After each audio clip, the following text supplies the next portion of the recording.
Hi guys, welcome to our YouTube channel. आज इस video में हम बात करेंगे निफ्टी मिड कैप में आने वाले सारे के सारे स्टॉक और जानेंगे कि हम उसमें कहाँ पे पोजीशनिंग कर सकते हैं, कहाँ पे हमारे टारगेट रह सकते हैं और कहाँ पे आने वाले टाइम में हम काम कर सकते हैं। तो आइए वीडियो को शुरू करते हैं।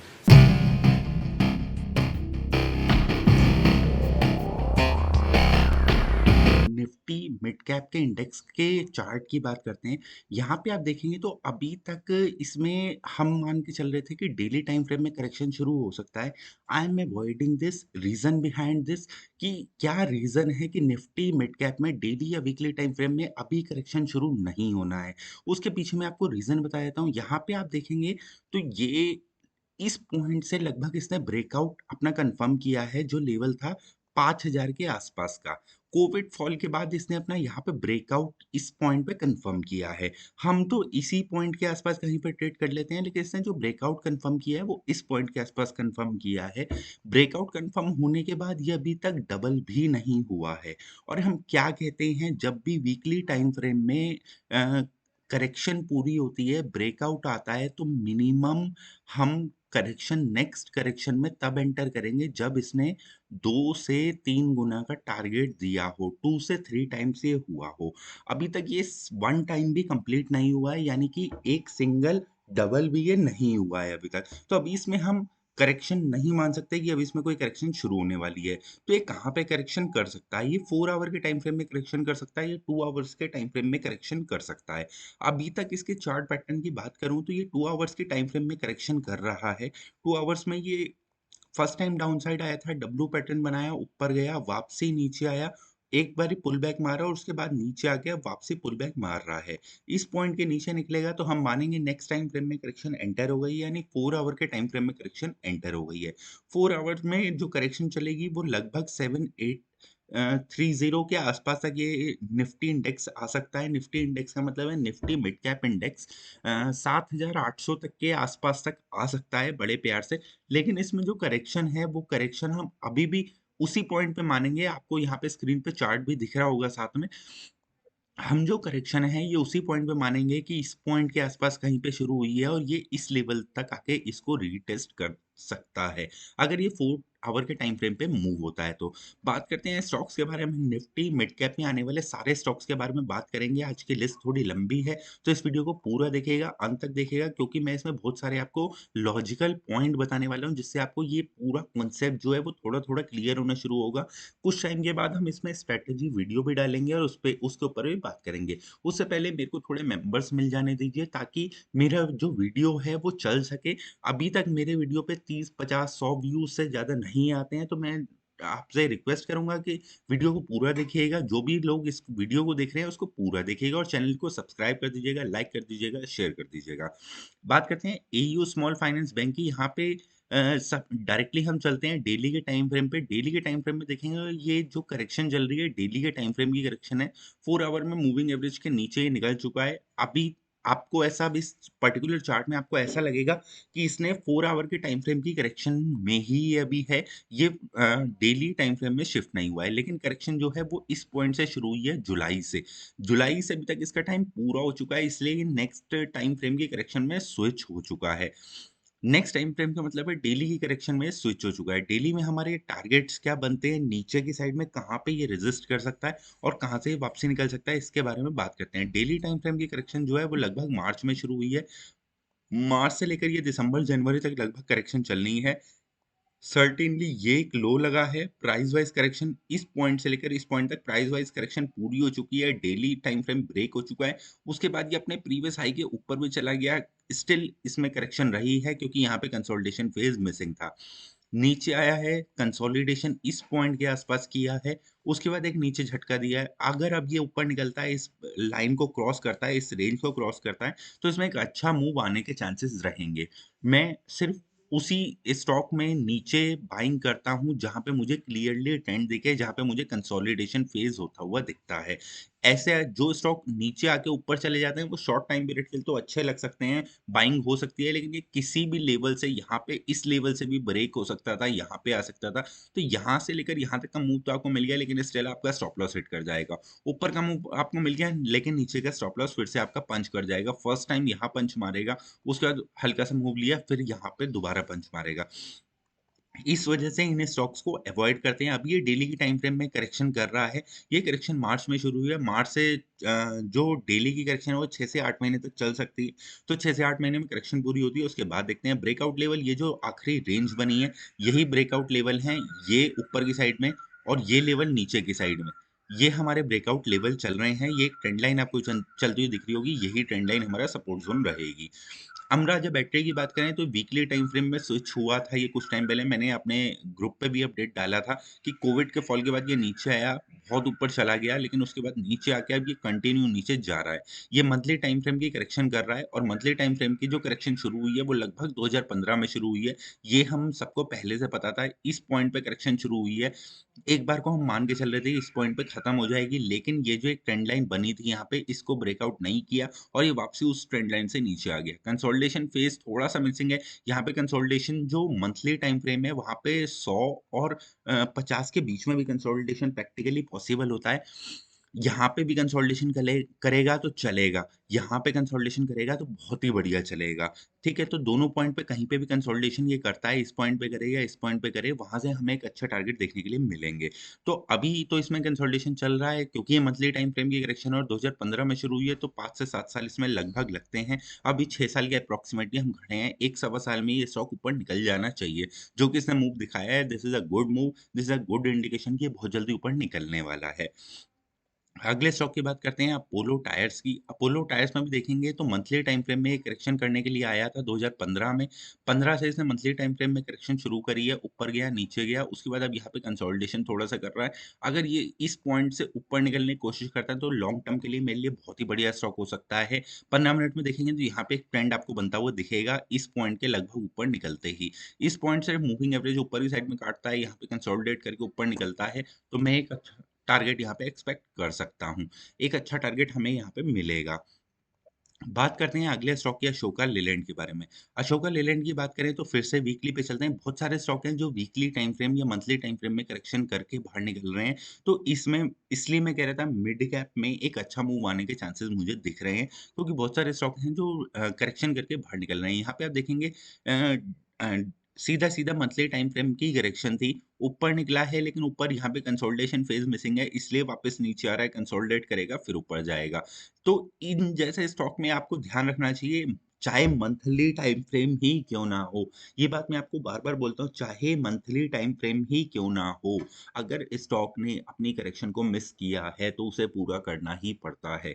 चाहे वो कितना ही बड़ा स्टॉक हो, चाहे वो कितना ही छोटा स्टॉक हो, अगर ये अपने करेक्शन इसने मंथली टाइम फ्रेम में करी है, तो मंथली टाइम फ्रेम में मुझे कंसोलिडेशन चाहिए अगर ऊपर जाना है तो। अदरवाइज़ ये इस लेवल को भी ब्रेक नहीं कर पाएगा, कहीं न कहीं से रिटर्न हो जाएगा और रिटर्न होके यहाँ पे अपना जो पैटर्न है उसको पूरा करेगा। नेक्स्ट स्टॉक की बात करते हैं बालकृष्ण इंडस्ट्रीज़। बालकृष्ण इंडस्ट्रीज़ जो है अच्छे ट्रेंड में था। अच्छे ट्रेंड में होने के बाद इस पॉइंट के आस-पास से कहीं से ट्रेंड शुरू हुआ है। 2014 से के आस-पास 2016 के आस-पास ये ट्रेंड शुरू हुआ है। फर्स्ट टाइम ऊपर गया था, रिट्रेसमेंट हुआ, ये करेक्शन नहीं है। यहाँ पे आप देखेंगे डेली में हो सकता है करेक्शन आई हो इस पॉइंट के आस-पास। मैं थोड़ा-सा बैक ले जाके आपको दिखाता हूँ। ना ही डेली में भी इसमें कोई करेक्शन नहीं आया है, ये कोविड का फॉल था। ये कोविड के फॉल से पहले यहाँ पे डेली, वीकली में करेक्शन हुआ था। वीकली में इस टाइम पे करेक्शन हुआ था, ये कंसोलिडेशन भी किया, लेकिन उसके बाद ये ऊपर निकल गया और ऊपर यहाँ पे देख सकते हैं कितने बढ़िया टारगेट मिलते हैं जब कोई बड़े टाइम फ्रेम में करेक्शन करके बाहर निकलता है। ये मंथली टाइम फ्रेम में अभी जो इसका टारगेट है, वो टारगेट लगभग 1300 से ढाई से 3 गुने का टारगेट था मेरा, 1300 से। तो अभी तक वो टारगेट मेरा अचीव नहीं हुआ है। ये यानी कि ये मंथली टाइम फ्रेम में करेक्शन करने तो नहीं आने वाला। मंथली टाइम फ्रेम में करेक्शन करने तो नहीं आने वाला, वीकली टाइम फ्रेम में करेक्शन करने आ सकता है, अगर इस लेवल से मेरा 2 गुना स्टॉक हो गया हो। 1300 से मेरा 2 गुना नहीं हुआ, ये वीकली टाइम फ्रेम में भी करेक्शन करने नहीं आएगा।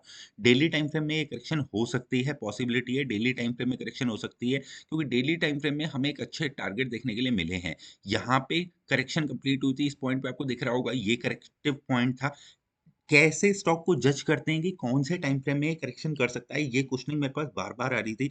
बहुत बार इसके ऊपर मेरे मेरे पास क्वेश्चनिंग आ रही थी, मेरे ग्रुप में भी आ रही थी। उसी पॉइंट को क्लियर करने के लिए मैं मिड कैप का सेगमेंट लेके आया हूँ आपके लिए। करेक्शन हम तब मानते हैं हमारा टाइम फ्रेम फिक्स है। यहाँ पे आप बात करेंगे,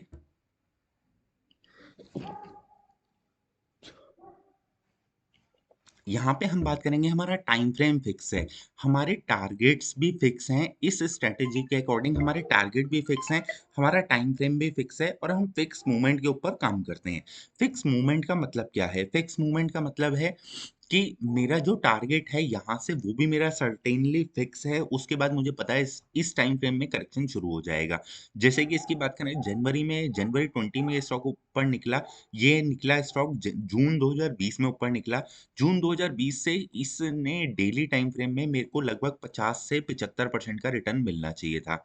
उसके बाद इसमें करेक्शन होना चाहिए। यानी यहाँ से देखेंगे तो 50 से 75% का मूव मुझे मिल गया, यानी मेरा स्टॉक यहाँ से डबल लगभग डबल हुआ। उसके बाद यहाँ पे ये करेक्शन करने के लिए फिर से नीचे आ गया। तो ये इस तरीके के मूव हम एक्सपेक्ट करते हैं, जो हमारे टारगेट्स हैं, जो हमारे टाइम फ्रेम है। जैसे अभी तक हम मैंने आपको क्या बताया है?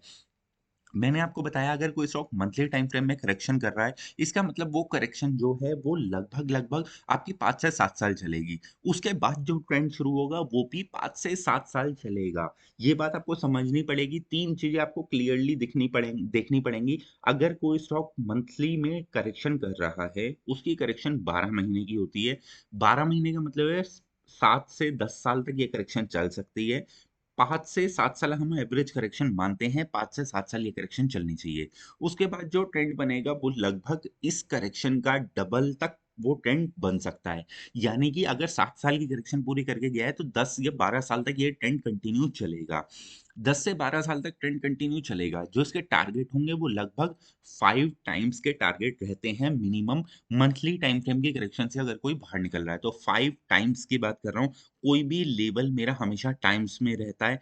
टाइम्स की बात कर रहा हूँ, मंथली टाइम फ्रेम में 5 टाइम्स, वीकली टाइम फ्रेम में 3 टाइम्स, डेली टाइम फ्रेम में 50 से 150% के रिटर्न तक आती हैं। उसके बाद 4 आवर के टाइम फ्रेम में बात करें तो लगभग 25 से 50% के रिटर्न देता है। 2 आवर्स की बात करें तो 20 से 25-30% तक की रिटर्न आपको देखने को मिलती है। अगर 1 आवर की बात करें तो लगभग 10 से 15% की रिटर्न मिलती है। उसके बाद इसमें रिटर्न में 2, 4, 5%, 7%, 10% तक का वेरिएशन रहता है। तो यहाँ पे अगर मैं बात करूँ, ये अभी मंथली टाइम फ्रेम की करेक्शन कर रहा है। मंथली टाइम फ्रेम में अगर डेली टाइम फ्रेम में अगर कंसोलिडेशन होता है और उसके बाद ऊपर निकलता है, तो मैं मंथली में ऑटोमैटिकली एक ट्रेंड में चल रहा हूँ। मंथली में ये कहाँ तक आ सकता है? मंथली में ये 50 मूविंग एवरेज तक आ सकता है नीचे। यहाँ पे क्योंकि डेली की टाइम फ्रेम की करेक्शन यहीं से पूरी होगी और जब ये यहाँ से ऊपर निकलेगा, तो ये एक अच्छा मूव देगा। तो इस कंसोलिडेशन में इस स्टॉक को बाय करने में ऐतराज़ क्या है? बाय ऑन डिप्स तो इसी स्टॉक में आएगा ना, क्योंकि मंथली टाइम फ्रेम में तो अभी मेरा टारगेट पूरा नहीं हुआ, अभी 1 टाइम गया है। मेरे को 5 टाइम्स जाना है, यानी मेरे को ₹10,000 से स्टॉक को लेके जाना है। 5 से 7 साल, 10 साल इसमें लगेंगे। जब 5 से 7 साल इसमें लगेंगे, तो इसमें टारगेट भी अच्छे हैं, लॉन्ग टर्म के लिए उम्दा स्टॉक है, बाय ऑन डिप्स पे। ऐसे स्टॉक्स को हम बाय ऑन डिप्स पे बाय करते हैं। बाय ऑन डिप्स पे हम इसको एक्यूमुलेट करते हैं। उस हिसाब से नेक्स्ट स्टॉक की बात करते हैं, बैंक बैंक ऑफ बड़ौदा की बात करते हैं। बैंक ऑफ बड़ौदा अगर देखेंगे मंथली टाइम फ्रेम की करेक्शन कर रहा है। अभी मंथली टाइम फ्रेम की करेक्शन यहाँ पे आपको पता लगेगा, इस पॉइंट के आसपास पे कहीं पे शुरू हुई है 2010 में। इसकी करेक्शन शुरू हुई है, ये स्टॉक ऊपर नहीं जा पाया। 10 से 20 11 साल हो चुके हैं इस पर्टिकुलर स्टॉक को करेक्शन करते हुए। अगर अब की बार ये इस लाइन के नीचे निकलता है तो ये डाउन ट्रेंड में स्टॉक कन्वर्ट हो जाएगा। उसके बाद ये क्या कहते हैं, पेनी स्टॉक में कन्वर्ट हो जाएगा। तो इसमें सोच समझ के हाथ डालिएगा, ये स्टॉक खराब है। ये स्टॉक इसलिए खराब है क्योंकि इसमें पहले बहुत अच्छा पैटर्न नहीं रहा है। उसके बाद ये डाउनफॉल जो है, ये डाउनफॉल कंटिन्यू बार-बार ऊपर बढ़ाया जा रहा है। इस पॉइंट के ऊपर इसे कंसोलिडेट करना चाहिए। ये जो लास्ट लो बना था, नीचे गया है, कोई दिक्कत नहीं थी। यहाँ पे आके इस पॉइंट पे कंसोलिडेट करता तो मेरे लिए बहुत ही बढ़िया स्टॉक हो जाता, लेकिन अभी के लिए ये स्टॉक बेकार है। अगले स्टॉक की बात करते हैं, बैंक ऑफ इंडिया। सेम हिसाब से मैंने आपको इस पॉइंट पे बैंक ऑफ बड़ौदा में हम इस पॉइंट को देख रहे थे। इस पॉइंट पे खड़े हैं, मैंने आपको क्या बोला था, स्टॉक आके यहाँ पे करेक्शन करता और यहाँ से ऊपर निकलता तो मेरे लिए बहुत ही बढ़िया स्टॉक हो जाता है। लेकिन अगर ये स्टॉक इसको दोबारा से नीचे की साइड काटता है, तो ये स्टॉक पेनी में कन्वर्ट हो जाएगा। देख रहे हैं, डाउन ट्रेंड में स्टॉक अब कंटिन्यूअसली डाउन ट्रेंड में चल रहा है। मंथली टाइम फ्रेम में डाउन ट्रेंड में चल रहा है। 12 महीने भी होता है, मैं मना नहीं कर रहा, 12 महीने में भी करेक्शंस होती हैं, 12 महीने में भी, लेकिन 12 महीने को अभी हम अवॉइड करते हैं क्योंकि वो इतना लंबा टाइम फ्रेम है कि आपकी पूरी ज़िंदगी निकल जाएगी एक स्टॉक के पीछे-पीछे। आप उसकी करेक्शन खत्म होने का इंतज़ार करते रहेंगे, इतने में आपकी आधी ज़िंदगी तो ऐसे ही निकल जाएगी। 12 महीने का मतलब है लगभग 50 साल के आसपास की करेक्शन होती है। तो अगले स्टॉक की बात करते हैं, बाटा इंडिया की।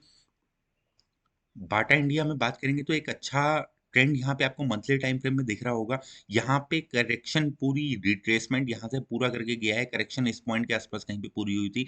ऊपर गया, नीचे आया, कहाँ नीचे आ ही कहाँ पाया है। तो यहाँ से स्टॉक अगर आप देखें 668 से क्या ढाई गुना हो चुका है स्टॉक? हाँ जी, ढाई गुना ये स्टॉक हो चुका है। इस लेवल से देखें ₹162 से क्या ये स्टॉक 10 टाइम्स नहीं हुआ है? क्या आपको ये स्टॉक 10 टाइम्स नहीं दिख रहा है? करेक्शन आप इसमें मुझे मंथली टाइम फ्रेम में करेक्शन ढूँढ के बताइए, कहाँ पे करेक्शन हुई थी? यहाँ पे आपको दिख रही है? ये थी करेक्शन, ये इस पॉइंट पे थी करेक्शन। यहाँ पे आप देखेंगे स्टॉक नीचे था, फर्स्ट टाइम ऊपर आया, नीचे आया, करेक्शन करी, फिर ऊपर गया, नीचे आया, ये कंसोलिडेशन फेज़ बना। कंसोलिडेशन फेज़ के बाद इसने अपना प्राइस पूरा किया, प्राइस के ऊपर ब्रेकआउट दिया। ये पॉइंट को ब्रेकआउट माना जाएगा, 141 इज़ द ब्रेकआउट लेवल। 141 से ये स्टॉक कब इसने करेक्शन पूरी करी है? 2007 में। लगभग इसे 13 साल हो चुके हैं और करेक्शन शुरू कहाँ पे हुई थी? 2000 ये करेक्शन शुरू हुई थी 2006 में। 2006 से लेकर इसने करेक्शन पूरी करी अपनी 2010 तक, यानी 4 साल की करेक्शन करी। मिनिमम ट्रेंड 8 साल से लेकर 12 साल तक का इसमें बनेगा। मिनिमम ट्रेंड 12 साल हो चुके हैं। अब इसमें करेक्शन शुरू हो सकती है, कभी भी इसमें आने वाले टाइम में करेक्शन शुरू हो सकती है। टाइम पूरा हुआ है, प्राइस पूरा हुआ है। मूविंग एवरेज सारे के सारे दूर चले गए हैं, तो ये स्टॉक में करेक्शन शुरू हो सकती है बाटा इंडिया में।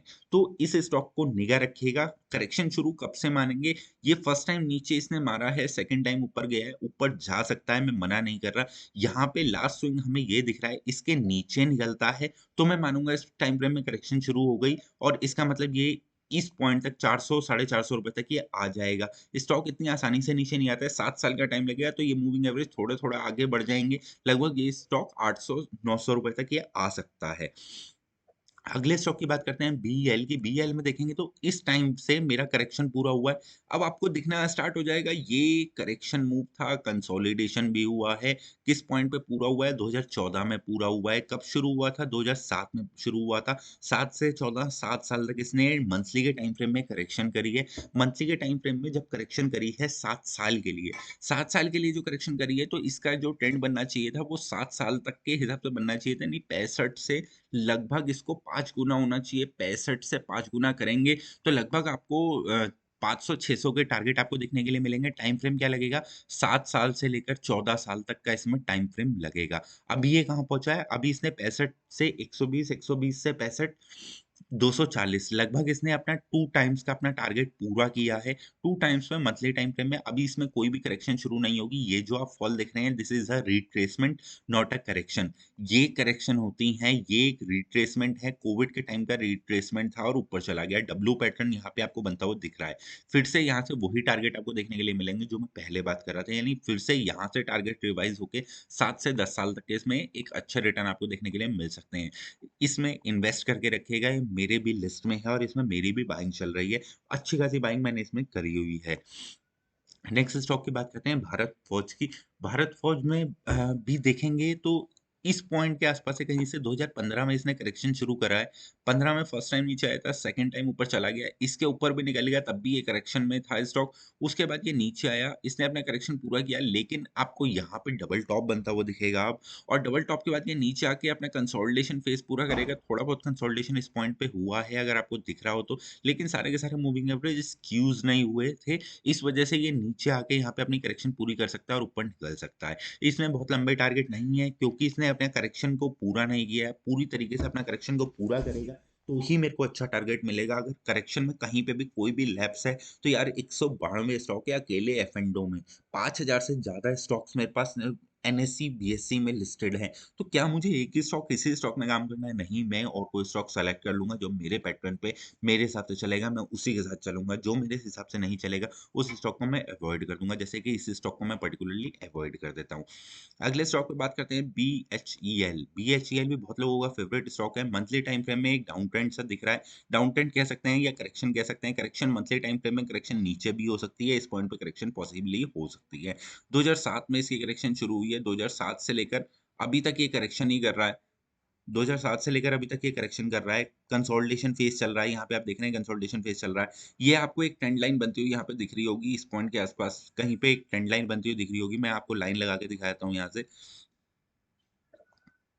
ये ट्रेंड लाइन आपको बनती हुई दिख रही होगी इस पॉइंट के आसपास से। तो जैसे ही इस ट्रेंड लाइन का ब्रेकआउट आएगा, ये जो आपको ट्रेंड लाइन बनती हुई दिख रही है, जैसे इस ट्रेंड लाइन का ब्रेकआउट आएगा जो 95-100 रुपए के आसपास होगा और एक रिट्रेसमेंट लगना चाहिए। यहाँ से ऊपर गया एक रिट्रेसमेंट और उसके बाद यानी कि ये जो डब्ल्यू पैटर्न यहाँ पे बनेगा, ये जो डब्ल्यू पैटर्न यहाँ पे बनेगा, इसके बाद आपको ये लेवल छोड़िए 59 रुपीज़ से लगभग ये स्टॉक 10 टाइम्स होता हुआ दिखेगा। इस स्टॉक पे खास निगाह रखिएगा। ये स्टॉक आने वाले टाइम में आपको एक बेहतरीन उम्दा रिटर्न दे सकता है। अगले स्टॉक की बात करते हैं केनरा बैंक की। केनरा बैंक में भी सेम टाइप ऑफ पैटर्न चल रहा है। 2010 में करेक्शन शुरू हुई है। 10 साल आज पूरे होने जा रहे हैं और कंटिन्यूअसली डाउन ट्रेंड में ये चल रहा था। मतलब कंटिन्यूअसली करेक्शन में चल रहा था। यहाँ पे भी आपको एक ट्रेंड लाइन बनती हुई दिख रही होगी, एक चैनल बनता हुआ दिख रहा होगा। चैनल का जैसे ही ब्रेकआउट आएगा इसमें भी वही सेम टारगेट रहेंगे। ये दोनों स्टॉक बहुत अच्छे लगते हैं, बल्कि 3 स्टॉक बहुत अच्छे लगते हैं, ध्यान रखिएगा। अगले स्टॉक पे बात करते हैं कैस्ट्रॉल। कैस्ट्रॉल में भी देखेंगे तो लगभग 2014 में करेक्शन शुरू हुई है। कंसोलिडेशन फेज़ चल रहा है, देख रहे हैं? अब उस स्टॉक के बदले मैं अगर इस स्टॉक को बाय करूँ तो मेरे लिए कितना बढ़िया मौका है। रीज़न बिहाइंड दिस कि जो मेरा स्टॉक है वो एक अच्छे कंसोलिडेशन फेज़ में चल रहा है। अच्छे कंसोलिडेशन फेज़ का मतलब है कि एक कंसोलिडेशन देखिए price wise correction damn sure बहुत बढ़िया तरीके से पूरी करी है। टाइम वाइज़ करेक्शन बहुत ही बढ़िया तरीके से पूरी कर रहा है। उसके बाद कंसोलिडेशन बहुत ही बढ़िया तरीके से कर रहा है। तो इसमें क्या टारगेट हो सकता है? इसमें मेरा 10 टाइम्स का टारगेट रहेगा मिनिमम। तो टारगेट हम मानेंगे कब? कब से हमें टारगेट गिनना है? हमें टारगेट गिनना है लगभग 148 के ऊपर अगर ये निकलता है यहाँ पे कंसोलिडेट करके यहाँ से ऊपर निकलता है तो ही मैं इसमें बाइंग करूँगा। नीचे की साइड में बाइंग मत करिएगा क्योंकि लंबा टाइम फ्रेम की करेक्शन होती है 10 साल, 12 साल, 13 साल। तो ऐसा ना हो कि आप स्टॉक आज ले लें और अभी इसमें 2 साल बचे हुए हों। 2 साल बचे होने के बाद इसमें टाइम लगे 2 साल का और आप उसमें फेड अप होके इससे बाहर हो जाएँ, ऐसा मत करिएगा। इसलिए इसको ब्रेकआउट के टाइम पे ही हम ट्रेड करेंगे, ब्रेकआउट से पहले इसको ट्रेड नहीं करेंगे। अगले स्टॉक की बात करते हैं चोला फाइनेंस की। चोला फाइनेंस के ऊपर देखें तो एक अच्छे मूवमेंट में है। कोई भी करेक्शन में हम इसको बाइंग कर सकते हैं। ये भी डेली टाइम फ्रेम के करेक्शन नहीं है, 4 आवर की करेक्शन कर रहा है। 4 आवर की करेक्शन इस पॉइंट के आसपास ये कंप्लीशन हो सकती है। 540 के आसपास ये करेक्शन पूरी हो सकती है। ऊपर आएगा, कंसोलिडेट करेगा, ऊपर निकलेगा तो हम इसमें ट्रेड कर सकते हैं। कोफॉर्ज की बात करें तो कोफॉर्ज की अगर मैं बात करूँ तो इसमें एक ट्रेंड पहले भी बहुत ही बढ़िया ट्रेंड बना है। यहाँ पे आप देखेंगे तो बहुत ही बढ़िया एक ट्रेंड रहा है। अब इसमें जो है वो 4 आवर के टाइम फ्रेम में कंसोलिडेशन लगभग चल रहा है, नीचे आया था, ऊपर गया है, वापसी नीचे आके यहाँ पे करेक्ट हो सकता है। करेक्ट होके ऊपर निकलेगा तो इसमें एक अच्छा टारगेट मिलेगा। यहाँ पे अगर मैं बात करूँ 2 आवर्स में सबसे पहले, तो ये जो 2 आवर्स की क करेक्शन है, ये इस पॉइंट पे लगभग वापसी आके कंसोलिडेशन कर रहा है, कंसोलिडेशन करके ऊपर निकल सकता है। नीचे ये लेवल इम्पोर्टेंट हो जाता है, ऊपर ये लेवल इम्पोर्टेंट हो सकता है, दोनों साइड में एक अच्छा टारगेट मिल सकता है। कॉनकोर की मैं बात करूँ तो कॉनकोर में जो अभी करेक्शन चल रही है वो देख लेते हैं आगे जाके वीकली में तो नहीं लग रही 4 आवर्स में देखते हैं, डेली में देखते हैं। ये डेली टाइम फ्रेम की करेक्शन चल रही है, डेली टाइम फ्रेम की करेक्शन जो है वो इस पॉइंट के आस-पास यानी जून में शुरू हुई है। आप इसको मार्च में भी मान सकते हैं लेकिन ये शुरू जून में हुई है क्योंकि टॉप जून का है और उससे पहले इसने जो 100 मूविंग एवरेज पे सपोर्ट लिया है। जून में शुरू होने के बाद इसने 100 मूविंग एवरेज को ब्रेक किया, फर्स्ट टाइम पुल बैक मारा, उसके बाद सेकंड टाइम पुल बैक मारा, डबल टॉप बनाया, डबल टॉप बना के स्टॉक प्राइस नीचे आ गया। तो इस तरीके के पैटर्न जब भी बनते हैं तो हमें पता लगना चाहिए टॉप पे ये पैटर्न बन रहे हैं, सारे मूविंग एवरेज एक दूसरे से दूर हैं। यहाँ पे डबल टॉप पे ये पैटर्न बन रहा है, डबल टॉप बना है तो यहाँ पे करेक्शन शुरू हो सकती है। इस पॉइंट के आसपास हम सेलिंग में जा सकते हैं। अगले स्टॉक की बात करें क्यूमेंस इंडस्ट्रीज। हाँ, कॉनकोर की मैं आपको बता देता हूँ ये वापसी आके इस पॉइंट के आसपास कंसोलिडेशन होना चाहिए उसके बाद ऊपर निकलेगा। इस पॉइंट के नीचे निकलता है तो एक आपको एक अच्छा खासा ये लेवल ₹535 का लेवल आता हुआ दिखेगा। अगर ये इस लेवल पे आके सपोर्ट लेके ऊपर निकल जाता है तो भी ये डेली टाइम फ्रेम की करेक्शन में रहेगा। यहाँ पे 200 डेज़ ब्रेक नहीं होना चाहिए। अगर ये ब्रेक होके इस पॉइंट तक आता है, तो ये वीकली टाइम फ्रेम में मूव हो जाएगा। वीकली टाइम फ्रेम की करेक्शन मैं मानूँगा नहीं इसको, क्योंकि वीकली टाइम फ्रेम में यहाँ पे इस पॉइंट पे करेक्शन शुरू हुई थी 2015 में, और 15 से ये लगभग यहाँ पे अपनी करेक्शन को पूरा कर चुका था इस पॉइंट पे, लेकिन कोविड की वजह से ये नीचे आया। यहाँ पे तुरंत डब्ल्यू पैटर्न बनाया और तुरंत ऊपर निकल गया। तो इस पॉइंट से कहीं से ट्रेंड शुरू हुआ है, अभी तो ट्रेंड बना ही बना है। अभी से करेक्शन कैसे शुरू हो सकती है? इसलिए ये वीकली में मूव नहीं कर सकता, मैक्सिमम डेली करेक्शन करेगा, तो ये पॉइंट अब की बार नहीं कटेगा। अगर कटता भी है तो इस पॉइंट से नीचे तो ये बिल्कुल नहीं जाएगा। क्यूमिंस इंडस्ट्रीज की बात करें तो क्यूमिंस के ऊपर मैंने आपको सेपरेटली एक वीडियो दिया था। उस टाइम भी मैंने आपको बताया था ये जो रेंज है, ये रेंज का ब्रेकआउट ही तय करेगा मुझे किधर की साइड जाना है। ये 4 आवर के टाइम फ्रेम में करेक्शन मैं आपको बता रहा था कि चल रही है, ये लो लगा है और ये ऊपर की साइड में एक ब्रेकआउट बना है, बहुत ही अच्छे तरीके से कंसोलिडेट कर रहा है। कंसोलिडेट करके ऊपर निकल रहा है तो मेरे को इसमें एक बाइंग के टारगेट मिलेंगे। एस्कॉर्ट की बात करूँ, एस्कॉर्ट में एक ट्रेंड बना हुआ है बहुत लंबे टाइम से। 15 मिनट के टाइम फ्रेम पे ये इस पॉइंट पे करेक्शन करके गया, आपको पता लगे तो 30 मिनट के टाइम फ्रेम पे ये करेक्शन हुई होगी। इस पॉइंट पे करेक्शन शुरू हुई, यहाँ से यहाँ तक करेक्शन चली, ऊपर नीचे यहाँ पे आके कंसोलिडेशन हुआ, कंसोलिडेशन के बाद ऊपर गया, फिर नीचे आके कंसोलिडेशन हुआ, फिर ऊपर गया। इस पॉइंट का ब्रेकआउट होता ही एक अच्छा टारगेट आपको देखने के लिए मिला है। यहाँ से first pull back, second pull back और थर्ड पुल बैक। अब ये इस टाइम फ्रेम में करेक्शन शुरू हो सकती है। यहाँ पे आप देखेंगे तो जितनी स्लो मूवमेंट यहाँ पे हो गया है, इस पर्टिकुलर टाइम फ्रेम में करेक्शन शुरू हो सकती है। यहाँ से मेरे को एक टारगेट मिल गया है। यहाँ से क्या एक्सपेक्ट करते हैं, जो लास्ट हाई स्विंग हाई बना होता है उससे 15 से 20% का टारगेट एक्सपेक्ट किया जाता है। 15 से 20% का टारगेट मुझे यहाँ से मिला है। यहाँ पे 1500 था, यहाँ पे 1800 है। यहाँ पे करेक्शन शुरू हो सकती है। करेक्शन शुरू होने के लिए इसे 50 की मूविंग एवरेज को ब्रेक करना पड़ेगा। जैसे ही ब्रेक करता है मैं इसमें एक सेलिंग की पोजीशन बना सकता हूँ। एक्साइड इंडस्ट्रीज की बात करें तो सीधा वीकली के टाइम फ्रेम पे देख लेते हैं ये कहाँ पे काम कर रहा है। वीकली टाइम फ्रेम पे ये करेक्शन अभी कर रहा है। मंथली टाइम फ्रेम पे स्विच अभी नहीं हुई है। वीकली टाइम फ्रेम पे करेक्शन कर रहा है। वीकली टाइम फ्रेम की करेक्शन 2018 में शुरू हुई है। वीकली टाइम फ्रेम का मतलब है ढाई से लेकर 5-6 साल तक ये करेक्शन चल सकती है। 2021 लगभग 2022 तक ये स्टॉक को बाहर निकलना चाहिए, ऊपर निकलना चाहिए। इस पॉइंट के ऊपर निकलेगा तो मेरे को एक अच्छा टारगेट मिलेगा। ये जो ट्रेंड लाइन आपको बनती हुई दिख रही है, इसके नीचे निकलेगा तो भी मुझे नीचे की साइड में मंथली टाइम फ्रेम पे करेक्शन करता हुआ दिखेगा।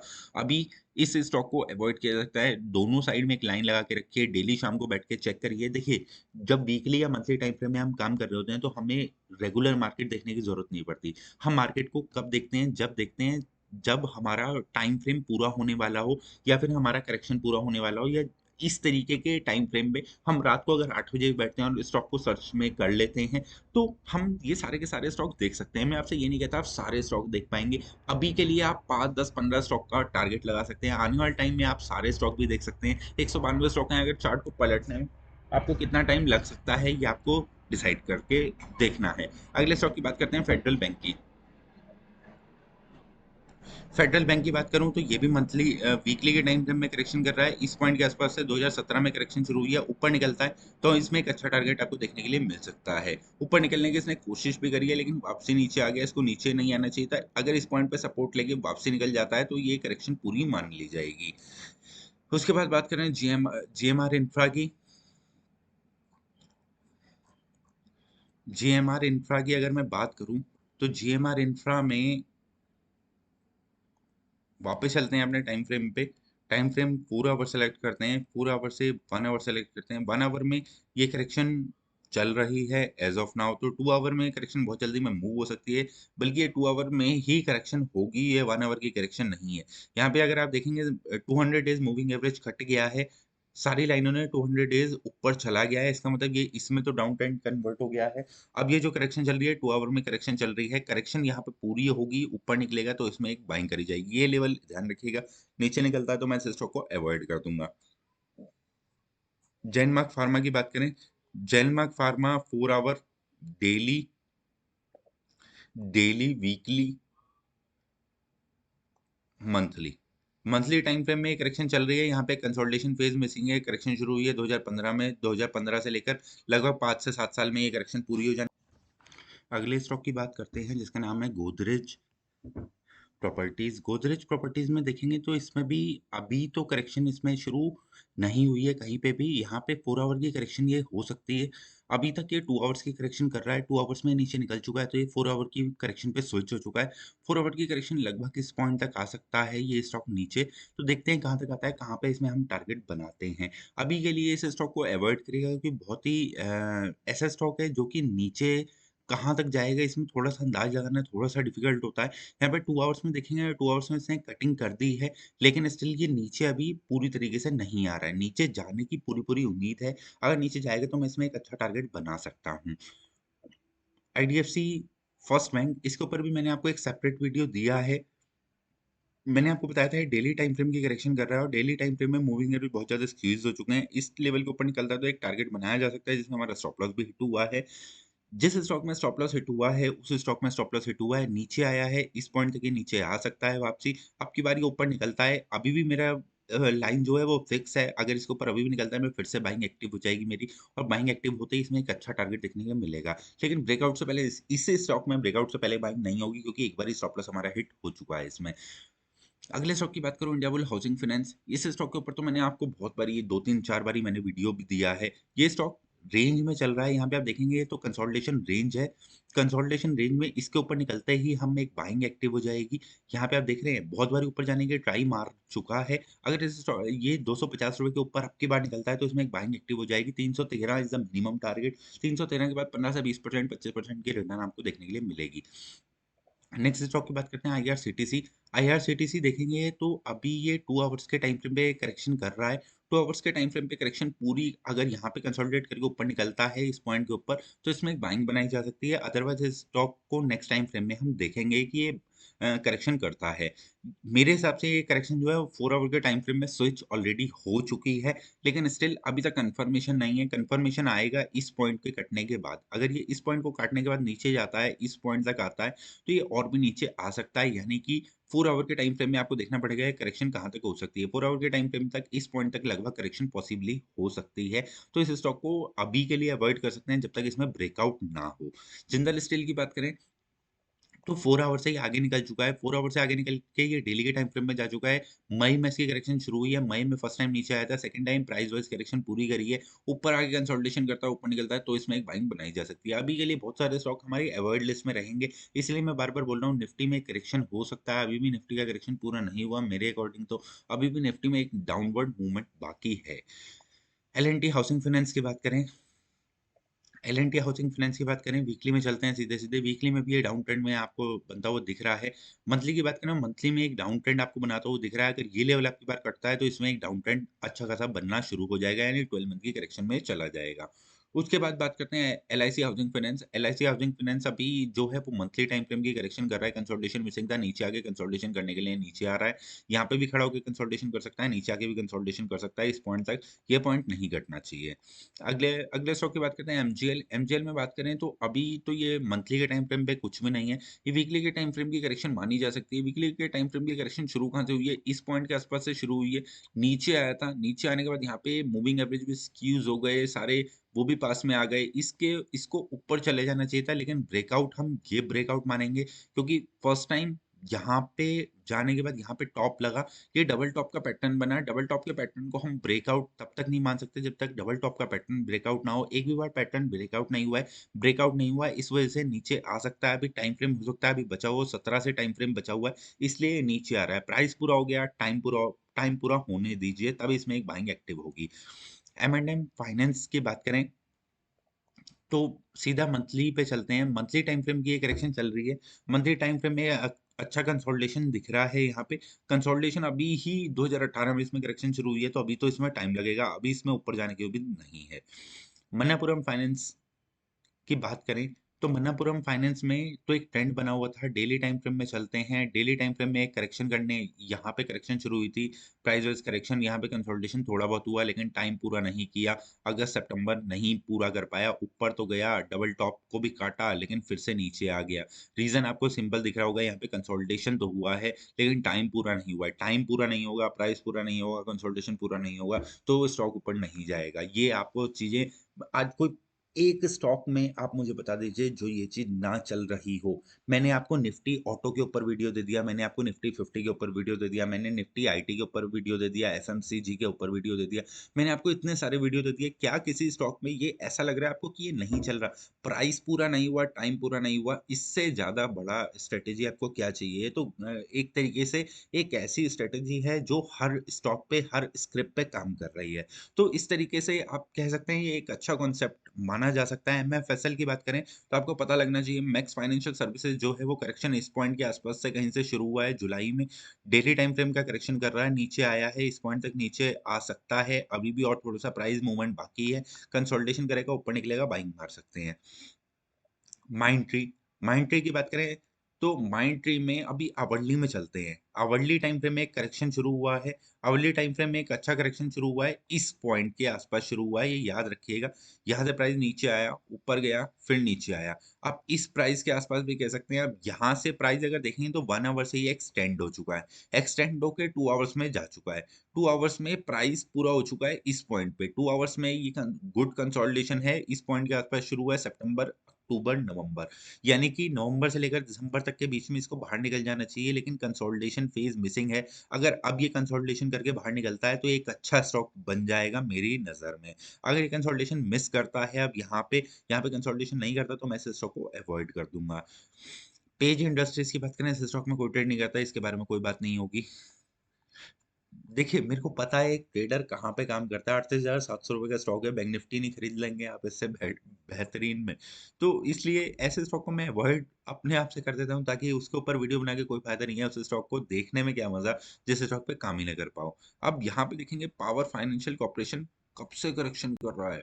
ये करेक्शन 2010 से चल ही रही है, आज तक ये करेक्शन चल ही रही है। जब भी इसमें कोई ब्रेकआउट आएगा, ये जो ट्रेंड लाइन बनी है ये कटेंगी, उसके बाद इसमें एक अच्छा टारगेट देखने के लिए मिलेगा। अभी तो ये स्टॉक अवॉइड लिस्ट में है, क्योंकि ये करेक्शन चली ही जा रही है, चली ही जा रही है, चली ही जा रही है। टाइम एक्सटेंड हो चुका है। ये 12 महीने के करेक्शन में टाइम तो जा चुका है, लेकिन प्राइस अभी तक नहीं गया है। प्राइस एक बार नीचे आएगा तब इसको मानेंगे। इसके बाद आरबीएल बैंक की बात करते हैं। आरबीएल बैंक वीकली में चलते हैं। वीकली में एक डाउन ट्रेंड आपको बनता हुआ दिख रहा है, यानी ये मंथली टाइम फ्रेम की करेक्शन है। मंथली टाइम फ्रेम में से भी ये करेक्शन आगे निकल चुकी है। आगे निकलने का मतलब है 12 मंथली टाइम फ्रेम की ये करेक्शन है, तो इस स्टॉक को मैं बिल्कुल ही अवॉइड लिस्ट में डाल दूंगा। इसमें तो मुझे ट्रेड भी नहीं करना है, इस स्टॉक को तो मैं दोबारा देखूंगा भी नहीं। इसके बाद आर इसके बाद बात करते हैं आरईसी लिमिटेड की। आरईसी लिमिटेड देखेंगे तो ये करेक्शन कर रहा है। वीकली के टाइम फ्रेम में करेक्शन शुरू हुआ है 2017 में। अभी टाइम भी बचा हुआ है, अभी प्राइस भी बचा हुआ है। 17 में करेक्शन शुरू नहीं हुआ है, उससे पहले भी ये नीचे आया था। इस पॉइंट के आसपास कहीं पे करेक्शन शुरू हुआ है, और ये वीकली का एक्चुअली में वीकली का करेक्शन नहीं है, मंथली का करेक्शन है। यहाँ पे आपको दिख रहा होगा सेम, इससे पहले भी जो स्टॉक आपको दिखा था वो इसी तरीके के करेक्शन में दिखा था। इस तरीके का करेक्शन मंथली टाइम फ्रेम पे चल रहा होता है। ये स्टॉक में 2010 में करेक्शन शुरू हुआ है, और 2010 से आज तक ये करेक्शन में ही चल रहा है। इसके बाद एसआरएफ की बात करें, एसआरएफ में एक अच्छा ट्रेंड आपको बनता हुआ दिख रहा होगा। यहाँ पे एसआरएफ में हमारा मंथली टाइम फ्रेम में कभी भी किसी पॉइंट पे करेक्शन शुरू हो सकता है। प्राइस को नीचे आना है और इसमें करेक्शन पूरा करना है, तो इस स्टॉक को भी अवॉइड कर सकते हैं, या सेलिंग टॉप पे सेलिंग बना के चल सकते हैं। यहाँ पे 2 कैंडल आपको बनती हुई दिख रही हैं। अगर इस रेंज के नीचे निकलता है, तो मैं इसमें एक सेलिंग की पोजीशन बनाई जा सकती है, और सेलिंग की पोजीशन में बना के एक काम किया जा सकता है। इसके बाद नेक्स्ट स्टॉक की बात करें, एसआरटी फाइनेंस की। एसआरटी फाइनेंस में स्टॉक नीचे आया था, ऊपर चला गया, कंसोलिडेशन मिसिंग है। नीचे आके कंसोलिडेशन करने दीजिए, उसके बाद ऊपर निकलेगा तो बाइंग कर सकते हैं। नीचे की साइड में एक टारगेट लगाया जाता है, इस पॉइंट के आसपास स्टॉप लॉस रखा जा सकता है। उससे पहले कोई भी इसमें बाइंग नहीं करिएगा। इसके बाद अगले स्टॉक की बात करते हैं, सेल।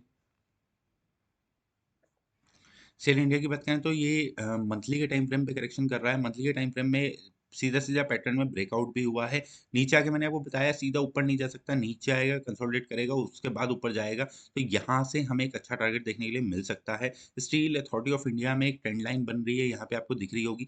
ये ट्रेंड लाइन ब्रेक होती है तो इसमें में एक बाइंग पोजीशन बनाई जा सकती है। ये एक ट्रेंड लाइन चल रही है जिसमें एक बाइंग पोजीशन बनाई जा सकती है।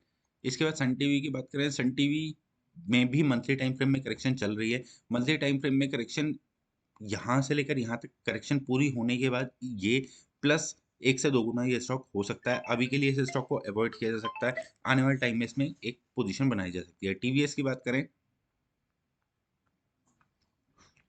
टीवीएस मोटर की बात करें, नीचे आया था, ऊपर चला गया। ये वीकली टाइम फ्रेम में करेक्शन हो सकती है। वीकली टाइम फ्रेम की करेक्शन थी, इस पॉइंट पे करेक्शन शुरू हुई थी 2017 में, करेक्शन का एंडिंग हुई है इस पॉइंट के आसपास 2021 में। 2021 के बाद ये ऊपर गया है, लेकिन इससे अपना प्रीवियस स्टॉप नहीं काट पाया है। तो अभी जब तक ये प्रीवियस स्टॉप नहीं काटेगा, इसमें कोई भी पोजिशनिंग एंटरिंग नहीं होगी। ये प्रीवियस स्टॉप है, जैसे ये कटता है तो इसमें एक पोजिशन बनाई जा सकती है। टाटा पावर की बात करें,